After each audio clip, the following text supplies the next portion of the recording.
السلام علیکم ورحمۃ اللہ وبرکاتہ۔ اللہ رب العزت فرماتے ہیں ادعوا ربکم تضرعا وخفیا، اور دوسری جگہ فرماتے ہیں وقال ربکم ادعونی استجب لکم۔ اللہ فرماتے ہیں کہ اپنے رب کو پکارو گڑ گڑاتے ہوئے اور آہستگی سے۔ دوسری جگہ فرمایا ادعونی استجب لکم، مجھے پکارا کرو، مجھ سے دعا مانگا کرو، میں تمہاری پکار سنتا ہوں، سنوں گا، تمہاری ضرورتیں پوری کرتا ہوں، پوری کروں گا۔ اور بھی مختلف مقامات پر اللہ رب العزت نے اپنے بندوں کو اپنے آپ سے، اپنے رب سے مانگنے کا حکم دیا ہے۔ تو دعا کے متعلق چند باتیں، چند آداب عرض کرنے ہیں۔ ایک بات تو یہ ہے کہ اکثر ہمارے اندر کوتاہی ہے، ہم دعا نہیں مانگتے۔ مثلا جماعت کے ساتھ نماز پڑھی، سلام پھرا اور جلدی اٹھ گئے، حالانکہ حدیث پاک نظر آتا ہے کہ دعا کی قبولیت کے جو اوقات ہیں ان میں سے ایک وقت یہ بھی ہے کہ فرض نماز کے بعد اللہ پاک دعائیں قبول فرماتے ہیں۔ تو ایک تو بھائی نماز کے بعد دعا کا اہتمام کیا جائے کیونکہ یہ قبولیت کا وقت ہے۔ دوسرا ادب یہ ہے کہ دعا میں پوری استحضاری کے ساتھ، پوری توجہ کے ساتھ دعا مانگی جائے۔ مجھے پتہ ہو کہ میں کیا مانگ رہا ہوں، میں اپنے رب سے کیا سوال کر رہا ہوں، پوری توجہ سے، جس اللہ فرماتے ہیں تضرعا وخفیہ، گڑ گڑاتے ہوئے اور آہستگی سے، شور شرابہ نہیں، رو دھو کر اللہ سے مانگیں، کیونکہ جتنا رو کر مانگیں گے، جتنی عاجزی اختیار کریں گے، جتنے اپنا آپ کو فقیر محتاج بنا کر پیش کریں گے، اتنی ہی جلدی اللہ پاک کی نوازشات اور کرم نوازیوں کا نزول ہوگا۔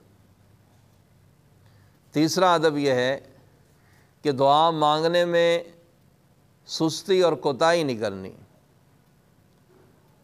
یہ نہیں کہ کچھ دن مانگ اور اس کے بعد مانگنا چھوڑ دیں۔ حضور صلی اللہ علیہ وسلم نے فرمایا کہ اللہ پاک انسان کی، بندے کی دعا قبول فرماتے ہیں جب تک کہ بندہ جلدی نہ کرے۔ صحابہ کرام رضوان اللہ علیہم اجمعین نے پوچھا یا رسول اللہ جلدی نہ کرنے کا کیا مطلب ہے؟ تو حضور صلی اللہ علیہ وسلم نے فرمایا جلدی کرنے کا مطلب یہ ہے کہ انسان یہ کہتا ہے کہ یار میں نے اتنا عرصہ ہو گیا دعا مانگ رہا ہوں، میری دعائیں نہیں قبول ہوتی، اتنے دن ہو گئے دعا مانگ رہا ہوں، میری دعائیں نہیں قبول ہو رہی۔ فرمایا یہ بات نہ کرا کرے، یہ بات نہ کہا کرے، بندے کا کام دیکھو مانگنا ہے، ہماری ڈیوٹی ہے اس رب سے مانگنا، بشرطے کہ جو چیز مانگ رہے ہیں وہ جائز بھی ہو۔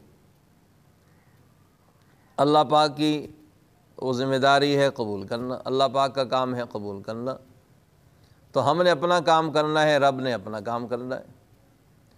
باقی اللہ پاک کے اوپر کوئی چیز لازم نہیں ہے، لیکن اس کی، اللہ کی ذات کی کرم نوازیاں ہیں کہ جو اپنے بندوں کو اللہ پاک عطا فرماتے ہیں، ان کی دعائیں قبول فرماتے ہیں، وگرنہ اللہ پر کوئی چیز فرض واجب نہیں ہے، لازم نہیں۔ تو جلدی نہیں کرنی کہ دعا مانگتے مانگتے بیچ میں چھوڑ نہیں دینا، بائیکاٹ نہیں کرنا، بریک نہیں لگانی، دعا مانگتے رہنا ہے، دعا چھوڑنی نہیں ہے۔ کبھی نہ کبھی، کسی نہ کسی وقت دعا قبول ہوگی۔ وہ کہا تھا نا کسی نے ادھر در تم نہ کھولو گے، ادھر در ہم نہ چھوڑیں گے، حکومت اپنی اپنی ہے، وہاں تیری یہاں میری۔ کہا تو کسی اور کے بارے میں تھا، لیکن یہ شعر یہاں یاد آ گیا اور یہاں بھی فٹ ہوتا ہے کہ دیکھو حکومت اپنی اپنی، وہاں تیری یہاں میری۔ آپ کا کام ہے عطا کرنا، میرا کام ہے مانگنا، میں اپنا کام کر رہا ہوں، آپ نے اپنا کام کرنا۔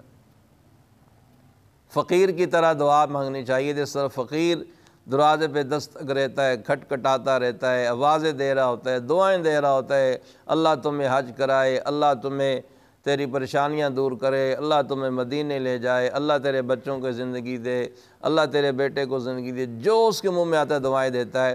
مقصد اس کا کیا ہوتا ہے؟ بھی کچھ نہ کچھ میں لے کے جانا ہے۔ تو بھائیو ہمیں بھی اپنے رب سے یوں مانگنا چاہیے، اپنے رب سے اس انداز سے دعا مانگنی چاہیے۔